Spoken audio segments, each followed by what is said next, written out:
Antes de comenzar, quiero mencionar que esta es una conversación con el senador Marco Rubio, principalmente en español, pero al final de la conversación haré algunas preguntas en inglés. This conversation with Senator Marco Rubio is mainly in Spanish. However, stay tuned because at the end I will repeat some of the questions in English. Senador, en nombre de la Iniciativa Libre y el mío propio, bienvenido y muchas gracias por sacar de su tiempo en este momento tan difícil para el país y actualizar a toda nuestra audiencia en español acerca de los recursos con los que contamos actualmente para mitigar esta crisis.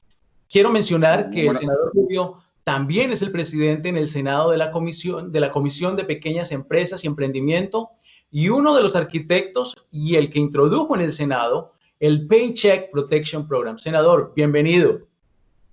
Muchas gracias y gracias por esta oportunidad.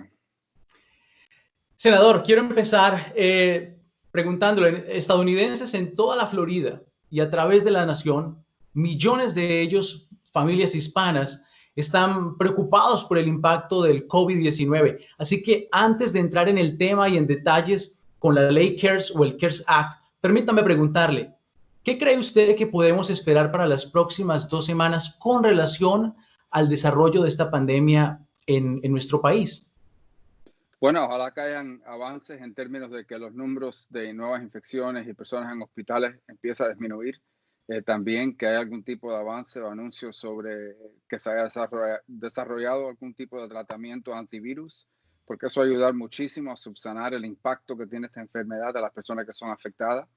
Y todo eso es necesario para empezar un proceso de reabrir la economía. Obviamente, esto no va a ser de un día al otro. Yo creo que van a haber varias restricciones que se van a mantener en lugar por un tiempo, incluso las distancias que uno tiene que mantener a otras personas, prohibir grandes eventos donde hay muchas personas congregadas en un momento determinado. Pero sí creo que el momento llegará en que va a haber apertura de algunos negocios, escuelas, etcétera. Y va a ser un proceso también geográfico, es decir, que van a haber algunas áreas del país que van a abrir antes que otras. Todo eso es importante.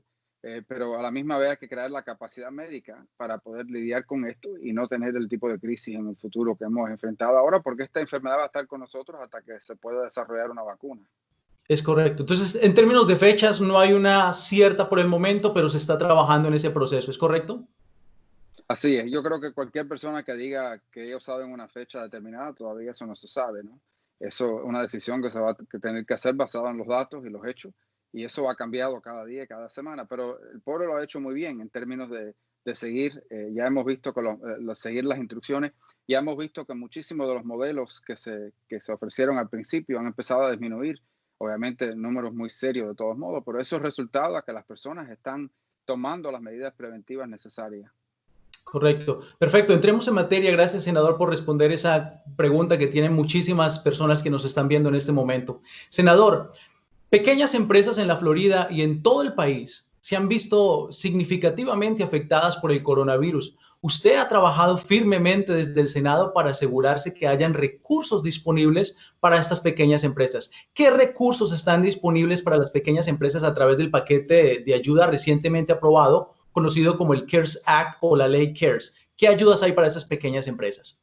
Bueno, para nosotros lo primordial era mantener el empleo, por eso que se llama el Paycheck Protection Plan, el program, que es un programa que existe para poder proteger a los empleos, porque pensamos y seguimos pensando que es mejor que alguien siga en un trabajo, aunque no esté trabajando tiempo completo, que esté recibiendo su pago, a que tenga que depender del gobierno a través de los programas de desempleo para poder sostener a ellos y a sus familias con el costo de cada día. Y entonces el pensamiento fue que en vez de enviar simplemente pagos directos, sino tener un mecanismo en la cual esas personas puedan seguir con con sus trabajos, aunque posiblemente estén trabajando menos horas, en algunos casos no estén funcionando en este momento. Y por eso se creó un programa en el cual las pequeñas empresas aplican a través de un banco o otra institución que dé préstamo y el gobierno federal va a garantizar ese préstamo al 100%. Y si utilizan los fondos, si el comercio utiliza los fondos para pagarle a sus empleados, entonces ya no es un préstamo, se convierte en un grant, ¿no? Un dinero que no van a tener que Ujú, pagar. ujú. Porque al final del día, cada dólar que estemos utilizando de esa manera es dinero que lo vamos a ahorrar en términos de tener del sistema de desempleo, que realmente para muchas personas es algo dramático, ¿no? Y difícil accesar en muchos casos por la cantidad de personas que lo están pidiendo. Correcto. Senador, y relacionado a ese tema del Paycheck Protection Program o el PPP o el PPP, ¿cuáles son los retos que se han enfrentado en los últimos días para implementar este programa y cómo los están resolviendo? Bueno, el primer reto es que es un programa enorme, 350.000 millones de dólares, es nuevo, es decir, que hasta hace menos de 2 semanas no había ni una institución financiera de este país, ni incluso alguien en el gobierno que haya procesado un préstamo de esto. Esto nunca existió y se preparó en 6 días. Es decir, que desde el momento que el presidente firmó la ley al momento en que empezaron a implementar esto, pasaron 6 días de trabajo, 6 días de calendario, así que muy poco tiempo. Y obviamente los bancos tenían muchas preguntas. Eso se fueron clarificando a través de las últimas semanas, muchas clarificaciones sobre y ya creo que hemos empezado a ver progreso sobre eso. Incluso ya he oído de varios negocios que han recibido sus fondos que va basado en la confusión. Eso no es inesperado, ¿no? Un programa completamente nuevo, algo masivo como es esto, que no existía anteriormente. Y por otra parte, la cantidad de personas que lo necesitan. Existen todavía problemas, ¿no? Pero es el primer programa en toda esta ley que funcionó y que se puso en función. Y creo que cada día va mejorando en términos de la manera en que ha sido aplicada. Pero en una situación de emergencia siempre hay confusión y un tipo de caos. Eso existe en todas las emergencias, por eso se llama emergencia. Pero Correcto. creo que se ha progresado bastante en la última semana. Perfecto, senador. Algunas pequeñas empresas varían en la cantidad de empleados. Se habla, obviamente, basado en lo establecido por el Small Business Administration, 500 empleados o menos, pero también hay algunas pequeñas empresas o negocios que en realidad son un solo empleado, que quizá es el mismo dueño, otros son contratistas. ¿Quiénes son elegibles para solicitar o recibir este tipo de recursos cuando no necesariamente son empresas grandes? Bueno, aunque tenga solamente un empleado o 2 empleados o 3 empleados, califican, ¿no? Y obviamente también califican a esas personas que trabajan por su propia cuenta, es decir, contratistas, que personas que manejan un Uber, por ejemplo, que no reciben un pago directo del empleado, pero sí no reciben un 1099, que es lo que utilizan al final del año para hacer para hacer sus impuestos. Califican también, y también organizaciones no caritativas, C3, por ejemplo, iglesias y otros grupos caritativos que tengan menos de 500 empleados también califican para este programa. Excelente, senador. Eh, en la iniciativa Libre Senador hemos comentado que las ayudas del gobierno pues deben de ser un trampolín para salir de situaciones difíciles como la que vivimos hoy en día, y no programas que se conviertan en programas permanentes que aumenten nuestra deuda nacional. Hay un porcentaje de la población que está preocupada por la deuda nacional que se está aumentando, no solamente por la crisis, pero desde antes veníamos con esa situación.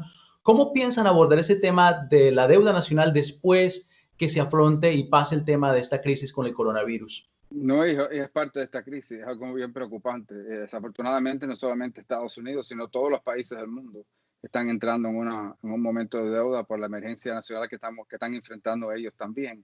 Le diré 2 cosas sobre eso. Primero, hay que entender que ninguno de estos programas son programas permanentes. Por ejemplo, el programa de PPP se acaba el 30 de junio. Pero hay también que acordarse que la razón por la cual no está funcionando nuestra economía es porque gobiernos locales, estatales, condales y federales, le están impidiendo funcionar a estos comercios. Es decir, es el gobierno, esto no son compañías que cometieron un error y están buscando que el contribuyente lo salve. Estos son compañías privadas, entidades privadas que le iba muy bien y de un momento al otro, por ley, ya no pueden funcionar, no pueden abrir sus puertas, no pueden recibir clientes, no pueden viajar, no pueden no pueden actuar. Y eso es basado, entonces el gobierno es el que ha creado este requisito y es por eso la necesidad. En términos de la deuda, es un problema bien grave, ¿no? La deuda se va a incrementar de una manera masiva y creo que más que nunca tenemos que ahora revisar cuál es el plan para traer esa deuda a un nivel sostenible a largo plazo. Perfecto. Senador, última pregunta en español. ¿Qué pueden esperar de este paquete de ayudas los individuos y familias que no son empresarios? La persona que es empleada de otro negocio o simplemente, por ejemplo, los retirados, los que reciben Social Security, ese tipo de personas que no hacen parte del PPP, ¿qué pueden esperar? Bueno, a alguien, si es empleado de un pequeño comercio, la única manera en la cual esto no es un préstamo es si utilizan ese dinero para pagarle su sueldo, aunque no estén trabajando. Encima de eso, obviamente, se le ha aumentado la cantidad de dinero que se le ha dado a los estados para sus sistemas de desempleo. Desafortunadamente, la mayoría, si no todos los estados, están viendo una cantidad de personas aplicando mucho más allá. Es decir, en un día lo que aplicaban en un mes, y los sistemas están todavía lidiando con esa realidad. Y también depende de lo que uno gane, van a recibir o de depósito directo o por correo un pago de un tiempo de $1,200 por persona que gane menos de $250,000 como matrimonio, 75,000 como individuo y $500 encima de eso por cada hijo menos de 17 años.